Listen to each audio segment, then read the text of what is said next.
she broke down and basically said for word to word, I don't know what the fuck you're doing, but whatever you're doing, it's working, and I'm so proud of you. And that to come from her was amazing. All right. So every now and then we do a success interview here in the program. We interview a bloke that's been in the program for however long, and we drill down to what specifically he did to turn things around in his life. A lot of men come into this program for different reasons. It's not always about to repair, revive their intimate relationships, but also the relationships with their children, even relationships with their siblings, and most of all, the relationship with themselves. Today, we've got Adam. So Adam's been with us for 5 weeks. He's got some incredible wins. He's still on his path. He's still on this journey. Still got lots more work to do. We're still setting things up. But there's some really great wins that I want to capture that we can share in our community. And also for those men looking inwards about what we do and how it works. So first of all, thanks, Adam. I sprung it on you last minute, but here you are. We didn't even get a chance to bloody do his hair. That's it. No, good on you, mate. You're a good sport. So, mate, now it's up to you how deep you want to go with this. We're just going to make this super, natural and organic. No need to fluff anything because, we're all about authenticity here. In a few short sentences or less, tell us a little bit about yourself, where you're based, what you do. Okay, boys. 44, father of 3. My eldest passed away when she was 12. Was married for 15 years. Got divorced. Found a new partner, which I wasn't expecting and didn't want, but we found each other. And we just recently departed. I'm run a food and veg wholesale business, which I took over after my late father passed away. And currently residing at Mum's, where the warehouse is, so that's convenient. And yeah, now on this journey to sort my life out and get me back to where I need to be. Appreciate that. So I suppose before you reached out, paint us a little bit of a picture of what was actually going on that got you reaching out in the first place. What were some of the problems or the scenario, just to give the men some insight? Basically not knowing at the time, but things went really great with my partner, and there were signs which, again, reacted, tried to fix, not knowing the real cause, and looking at podcasts and stuff like that. And when the time really came, I spent a few days trying to find something that could really help me, and I basically landed on you guys. And to tell you the truth, it's been the best thing I've done. So as much as it's daunting at the start, and I was umming whether this is the right thing, 100% is.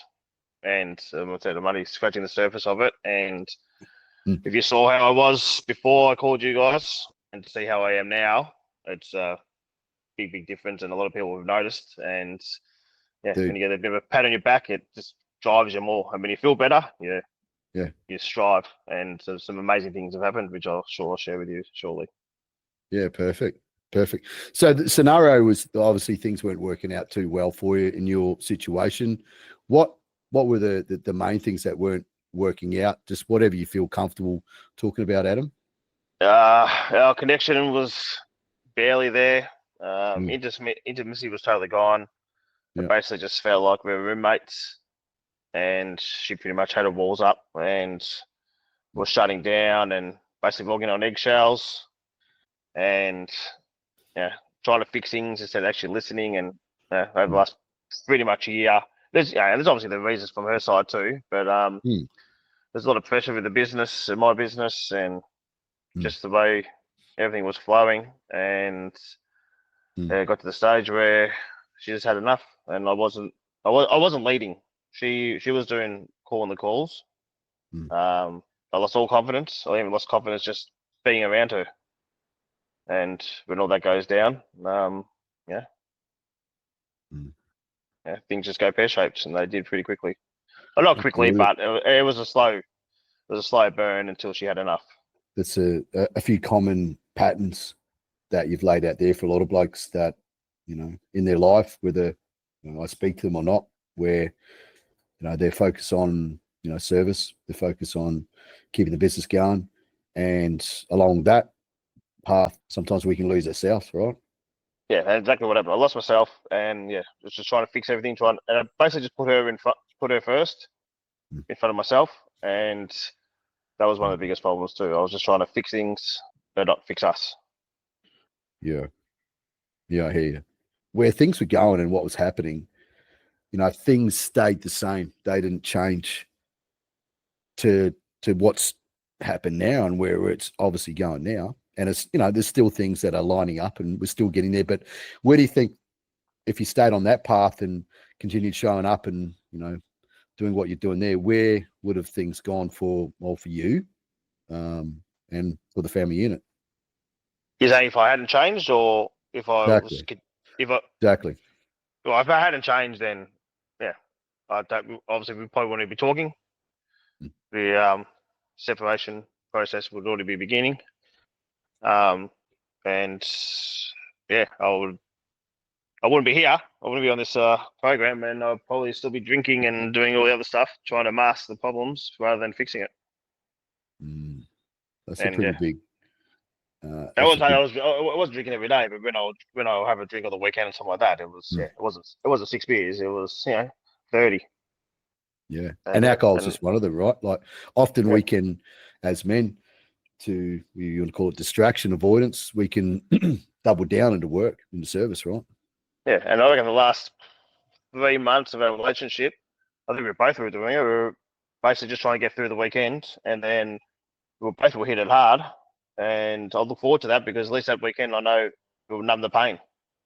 And yeah, and then when I had my big wakening up, I've barely had a drink since joining the program. And because I didn't realize at the time how much a depressant alcohol really is. Oh yeah, I've been absolutely. drinking all my life. Had benders and great times, but I reckon the last 3 or 4 times I've had a decent bender, which was just before the breakup, like when she really wanted space. Wake up the next day, and yeah, I was a shell of a man, and realized I can't keep doing this, and basically just got up and did something about it because only I could do something about it. What do you think snapped for you that made you, really get out of that hole, actually do something about it instead of, escaping, numbing, or pointing the finger? Like, what was it specifically for you, mate? It was just one morning. I was just lying in bed and going, I can't do this. I can't do this anymore. And I was fearful if I don't do something about it, something drastic will happen. And I remember just looking over my photo board where I've got my late daughter and my kids and all that, and I was thinking, shit, these kids are the most important thing in my life. They need me, so get up and take control of your life again. And that's what I did. I got up, went to the gym, which I hadn't been to the gym for fucking 10 years plus. And I think I worked out yesterday. I think it's been exactly 62 days I've been to the gym. 62 days since that day happened, or the 20th of March. And 94 days I haven't done any form of exercise in those days. And then I looked back and went through all the calendars and photos on my phone and all that for the previous 60 days. And I worked out in those 60 days, I had 14 decent drink days and maybe 2 or 3 walks with the dogs. Yeah, wow. So I wrote all that down and I stuck that on my wall too, just to remind me how far I've come in basically 120 days. Absolutely. It shows, man, too. And since I've done that, I haven't stopped. Once the alarm goes off, I read one thing that did help it too. I read a book, which I never read a book, but one of the podcasts I got a lot out of was the 5-second rule by, I think you know her, Mel Robbins. Mel Robbins. Yep. And I've got that stuck up on the wall, 5, 3, 2, 1. And I was even going to get it tattooed on my arm, which just 5, 3, 2, 1 just remind me. And then the psychology of that rule, which is amazing. So if anyone hasn't listened to that book, I highly recommend it. And that was one of the main things that came into my mind that morning. And even just with general things, like I think half the reason why I had such a successful day yesterday with work is I made a couple of phone calls when they popped in my head, and things just flew from there. And took action. So and yeah, beautiful, mate. If you were to say there are 3 things that you took from the program that had the biggest impact on you to what you're getting now and where you are now, what would that be in a nutshell?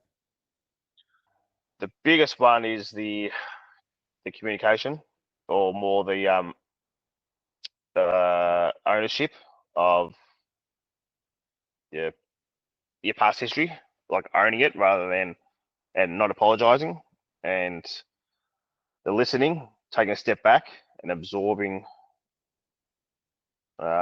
what you're saying, basically.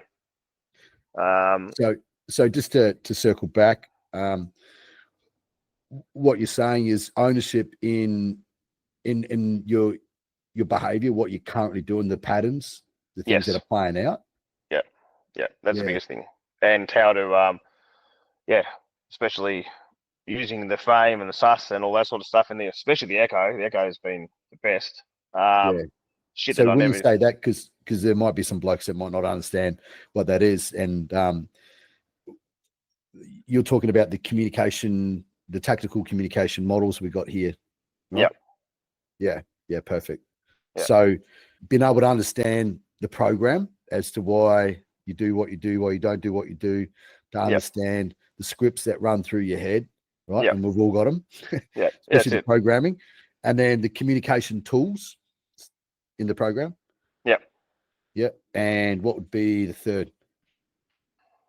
I think they're more probably the support from everyone. Like, if you ask me, I usually shy away from any interviews. I've never done anything like this, let alone this on the spot, let alone talking to other blokes. And I even have had a few conversations with the blokes off, not on the Zoom meeting, and to open up and tell my story, especially with my late daughter.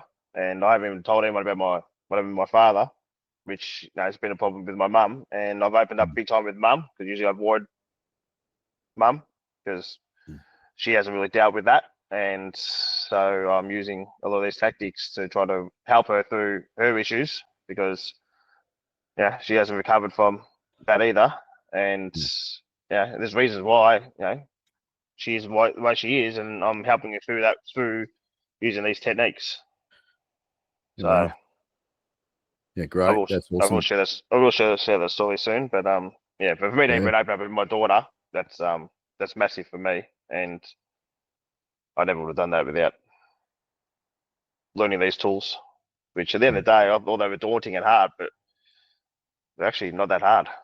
So I remember when you first came in, and thanks for that share, where in the past you would avoid certain, conflict, tough situations. But now what I'm hearing and what you're saying is you're leaning into them, but now you've got some tools behind you to use to actually get through, tough conversations, or when there is conflict, or when people are, pushing back on you, right? 100%. Let's keep going with, what's your, so far, 6 weeks in, what's your biggest win so far in the program with what you've gained? The biggest win will probably be in relationship with my kids. It's always been good, but I thought I was having a good relationship too. So I've learned to be present, and which I haven't been. Quite often when they come over, I'll be on my phone or on Facebook and all that sort of stuff. I took all them off, so I'm not distracted, because the whole thing was just a waste of time. And be more engaged with them. They live about an hour away, but I'll be making the effort to go up there at least twice during the week, and just be there.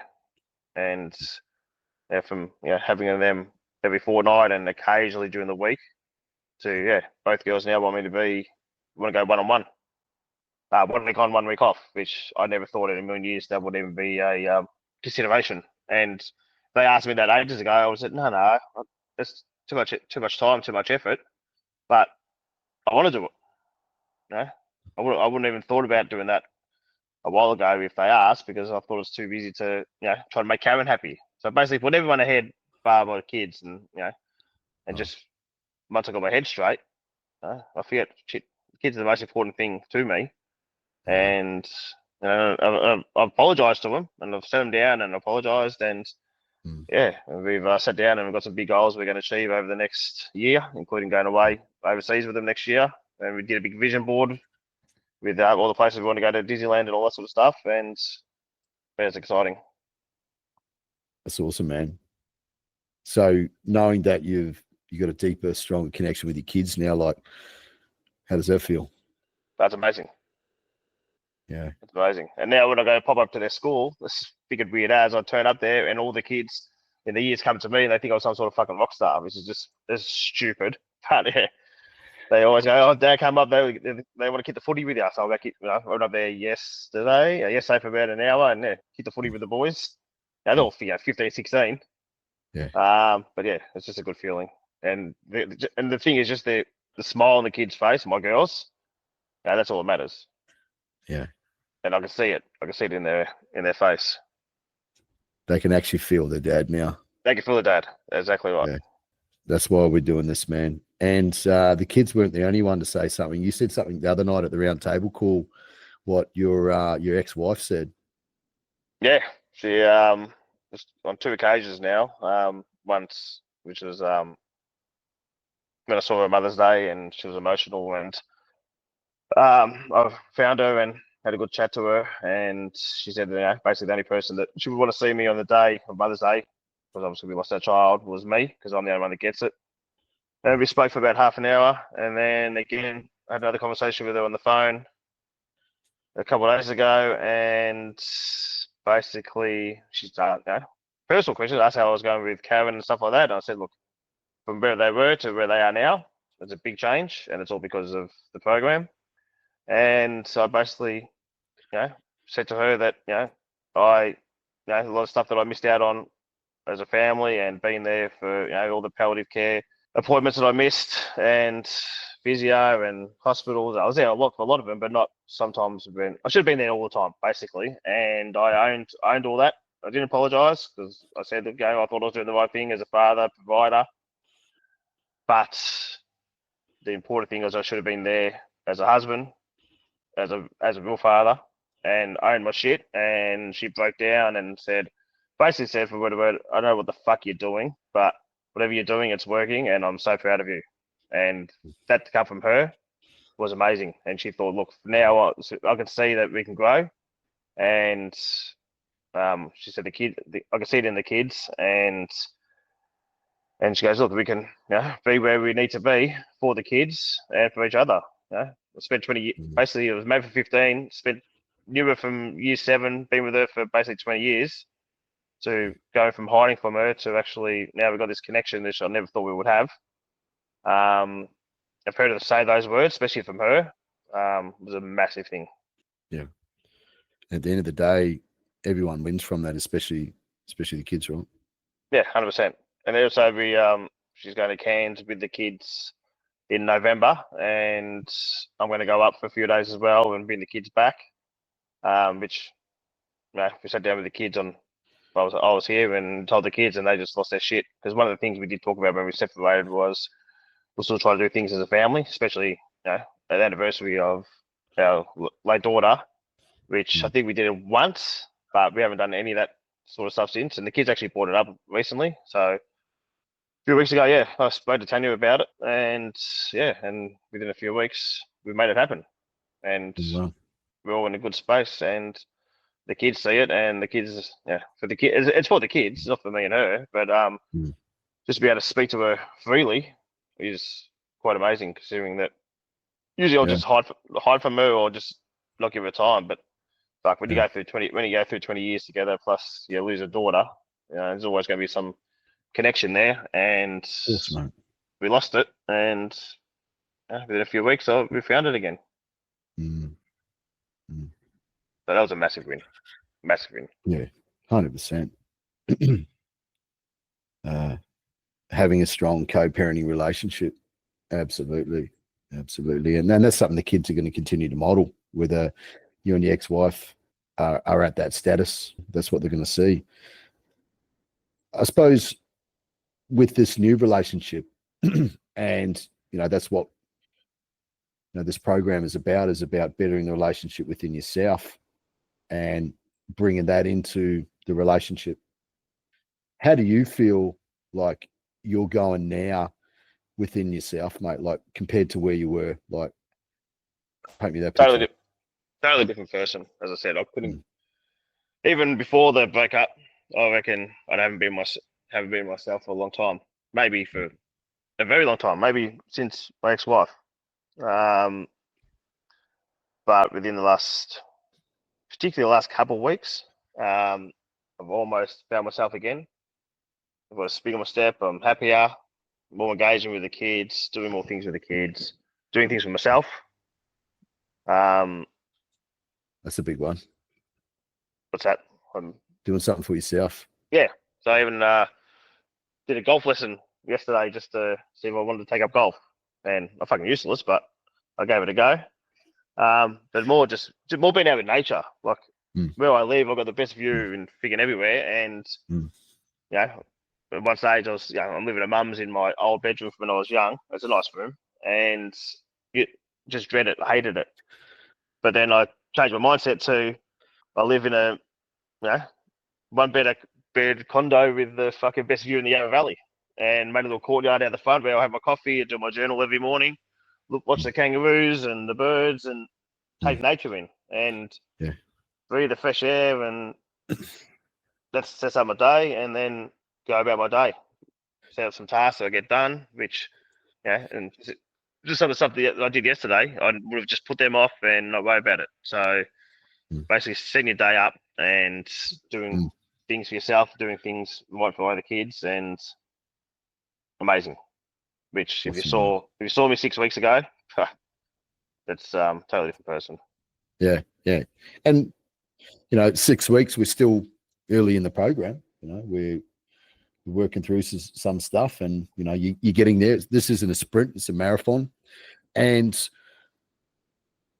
how do you feel like this is showing up in your business as well, mate? Like this new attitude, this new energy? Yes, definitely. Yeah, definitely. In what way, though? Sometimes I can be a bit complacent and a bit lazy. And perfect example was yesterday. My main line in the wholesale part is strawberries, which is about 80% of the business. And coming to the end of the season, they're short, and just by making a few phone calls and getting on top of it, thinking ahead, I was able to solve that problem. And I make a note that, especially my main 6 or 7 customers, I check in with them each week. And I think one of them was on the phone to for like 45 minutes when I was driving around.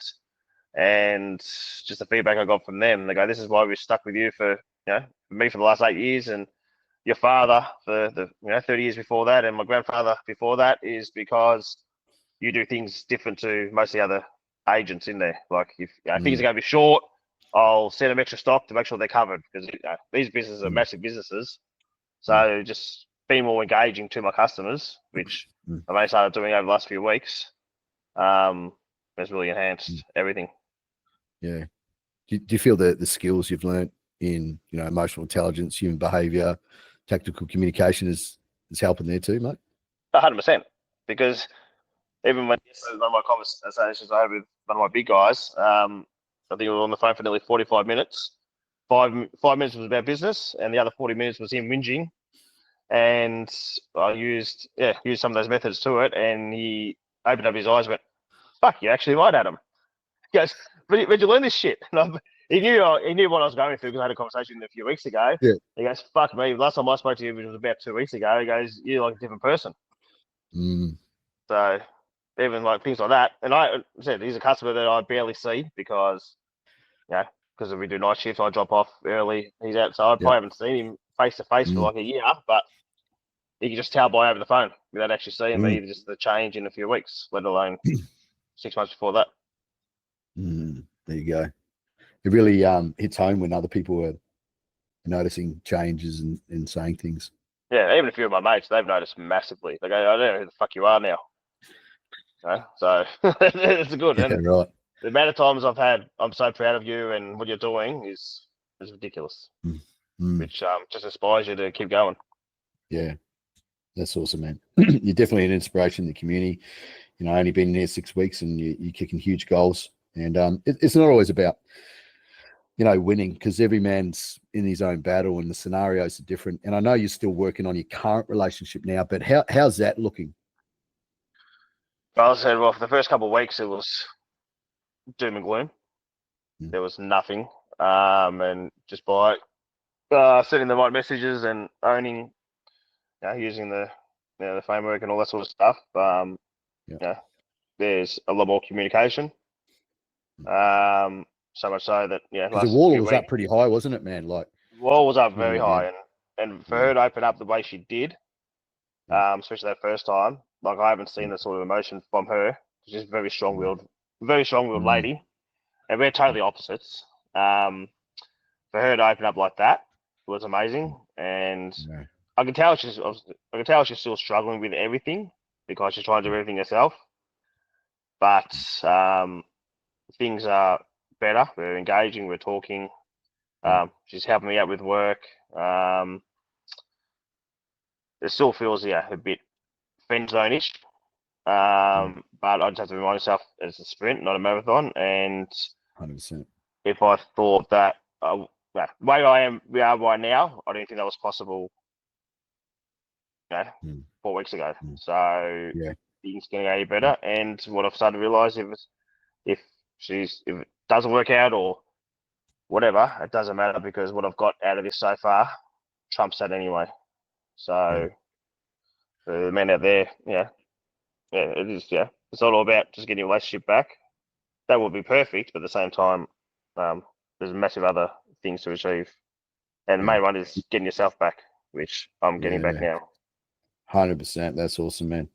That's awesome. And we're here for you no matter what, in regards to whatever outcome, and that's the main outcome, is getting you back, getting back your power, getting back your self-worth, your self-trust. It's all the same thing, right? What would you say to any bloke looking, from the outside in, potentially, in a situation like yours where, repeat problems in relationships and ready to throw in the towel, the wall's up? What would you say to him? What I'll say to him is trust the process, give it all, and if you do it, things do change around. And I was skeptical at start. I thought there's no chance of even, besides, ending everything and down the divorce path and all that sort of stuff. If you follow the program, give it all, don't half-ass it, you do get results. And and what I've seen, the turnaround just from the last 5-6 weeks is massive, especially coming from her side. And as I said, who knows what's going to happen in the next 2, 3, 4 weeks, months, whatever. All I know is that I'm on the right path, and if you follow the path, things happen. Yeah. And regardless how big the walls are, because her walls were up, really up. Pretty up, man. However long it takes, at the end of the day, regardless of what outcome, if you're bringing this best version, this new version off you, then you can't lose. Not, look at your relationships now with your kids, with your ex-wife. Look at how you're showing up now for yourself, and also, your team at work, and also, in this current relationship. That's it. Like at the start, I thought it was all about her, but it's not. It's about everything else. And what I'm getting at right now with kids and ex-wife and my mum and friends and stuff like that, if that's what I get out of it, and myself, well, that's just as big win as getting my partner back. Which at the start, was all about that, and then once you get into it and you see other things happen, you don't lose at all. No, that's right. When you win, everyone wins. So thank you so much, man, for your time today and allowing me to drill down on you at the spirit of the moment. No worries. I think I passed. Well, I suppose it's just great to capture that time. Like we're not quite there yet, and it's not always about interviewing a client once he's, let's say, won at bat, but to show the story of everything, unraveling him, finding himself, taking back his power, reconnecting with his kids, his mother, performing better in service in the business, and still on this path to being the best version while showing up towards, her and everyone else, then everything's going to come into play. Everything's going to lock in. Can't lose. Correct. Yeah, perfect. All right, mate. Well, thank you so much for your time. I'll take you off the spotlight now. Thanks, Adam. Thank you.